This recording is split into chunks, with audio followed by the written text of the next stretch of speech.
I do the show. God. Hey Steve, what's the matter? You're not your usual chipper self today. Well, Paul, thanks for asking, buddy. I've just been doing a lot of thinking lately. You know, I just finished doing this 26th annual, scholar athlete team, and you're just looking at, all this hard work I put in, and it's just all these kids, all these great student athletes. They've accomplished so much, and it just makes me doing a lot of thinking. What am I doing with my life? Am I giving everything I can to the more than the score and what I do here at my job? I mean, seniors, Kailani Beal right here took a poetry writing class at Loris and had 2 poems published in their Limestone Review. I mean, seriously, these are powerful poems, and we put one here in print. You want me to read it for you? Yeah. It's really inspiring. It's called "The Lion's Son" by Kailani Beal. Could we get like an African safari background? Maybe spruce it up a little bit. No problem. Okay. Yeah. I like that. Okay, that looks good. Looks good. "The Lion's Son" by Kailani Beal. The lion's son, dirty-legged children, running about in bare feet, climbing to the top again, up and up and up, to meet the lion's son roaring from the sky. Colors streamed from the lion's mouth. He smiled, the blazing, unashamed colors escaping from beneath his teeth and leaping like licks of fire into the watching eyes. His grin was almost mad, a furious sort of glad. He was sinking and sinking. He didn't come up for air.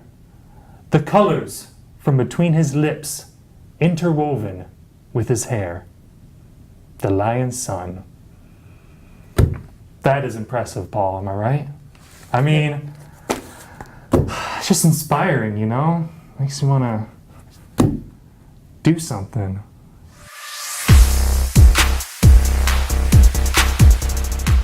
Hello, everyone. Welcome to this week's edition of Telegraph Herald, More Than the Score. I'm your host, Steve Ortman. Alongside me this week, Tim O'Neill. Oh my God, no, it's not Tim O'Neill.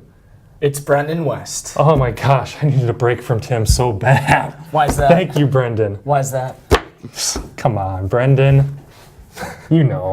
Yeah. It's just how he is. You know what? If I had to sit next to Tim O'Neill. I had to call him O'Neill, He-Man once. If I had to sit next to Tim O'Neill every day, at this desk, I think I'd be pretty sick of it too. So. Yeah. So anyways, a welcome to relief. Brenden West. How's it going? Pretty good, man. Summer months are kicking off, and we got a lot of interesting coverage going on. So you've been busy. Obviously. I have been busy. You've been pretty much twiddling your thumbs over there on your side of things. Well, I mean, that's kind of. I'm a good thumb twiddler. You are, I guess. But you're right. I have been busy. 26th annual Telegraph Herald Scholar Athlete Team came out this past weekend. As always, keeping me busy. Lots of files coming in, lots of nominations, making decisions, and I know you're dying to know what goes into making the Scholar Athlete Team. Well, I tell you what, and all that coverage is in our past Sunday's edition of the Telegraph Herald. Lots of work, lots of content in there, and the thing I think that I really enjoyed reading about all these profiles of these different athletes is their ability. I mean, we're talking about some active kids who are good on the field, on the court, and in the classroom. And I know you were able to dig up some interesting stories. So talk to me about some of that. What sticks out to you the most about that? Yeah, obviously the team is for recently graduated seniors, hold a 3.75 GPA on a 4.0 scale. And then obviously class rank, scholarships, extracurricular activities, varsity letters, all go into play here. For the female side of things, for the girls, we had 70 plus athletes make the team.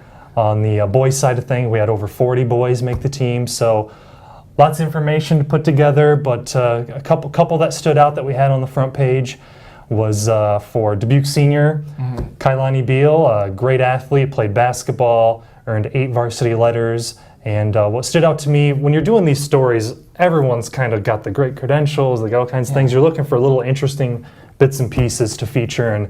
And with Kai, it was, she decided to take a poetry writing class at Loras College and really enjoyed it. It started her, and she had 2 of her poems published in the Limestone Review, which is a publication up there at Loras.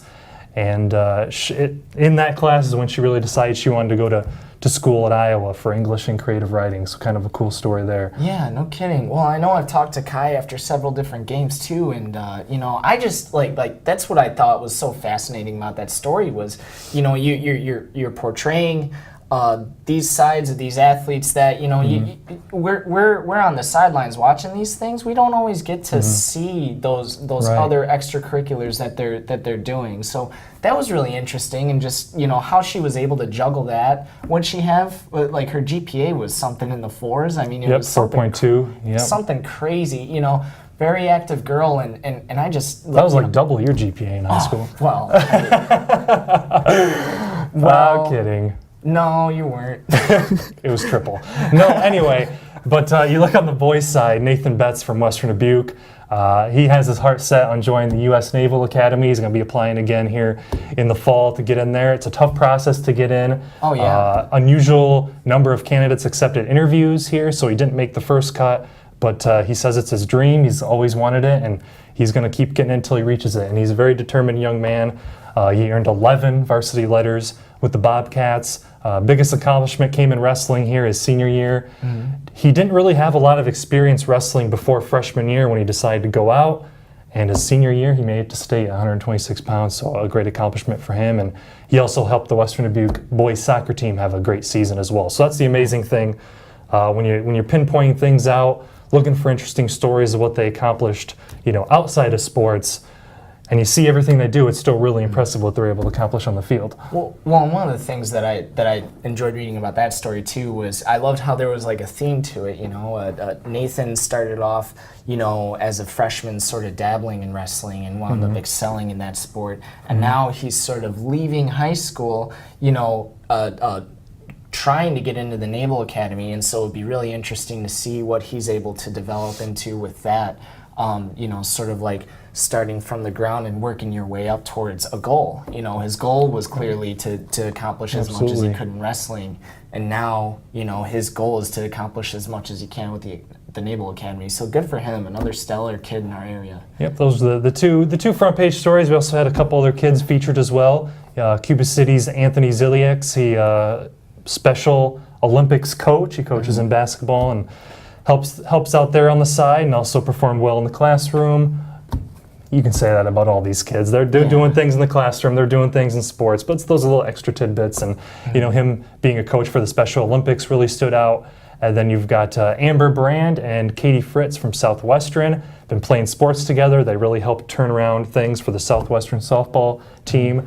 And so they played a couple sports together, and they ended up being co-valedictorians together this year too. So kind of a cool deal there. That's nuts, honestly. You were talking about Kai, her GPA being triple mine. I mean, if you add those two GPAs together, I mean, they probably, equate to bigger than the whole TH sports stuff. We got a couple brilliant kids there, don't we? Yeah, oh, absolutely. It's always fun kind of putting things together for this team, but anyways, if you didn't get a chance to check it out, it's still at telegraphherald.com, and of course it was in this past Sunday's edition.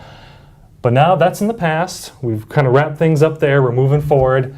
I know you're not the softball guy, and God bless Tim, we love him, but he's not here tonight. But big matchup coming up, softball this weekend, this Saturday, Senior versus Hempstead in regional play. It's always exciting when city teams meet up in the playoffs. Oh, yeah. Yeah, I mean, I can only equate it to what my beats are like, and when those city matchups or those local matchups take place, it's always a thriller. And from what I can tell, you can't count either of these two teams out. They both have some heavy hitters. They both have solid pitching, and I'm thinking it'll be a great matchup. So we'll see what Tim's able to dig up for us there. But I'm pretty pumped about it. Yep, I'll definitely have that one covered for you. TelegraphHerald.com, as well as in the Sunday edition.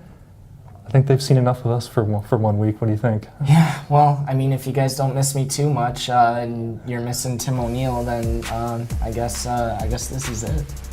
All right, well said, Brenden. That's going to do it for this week's episode of Telegraph Herald. More Than the Score.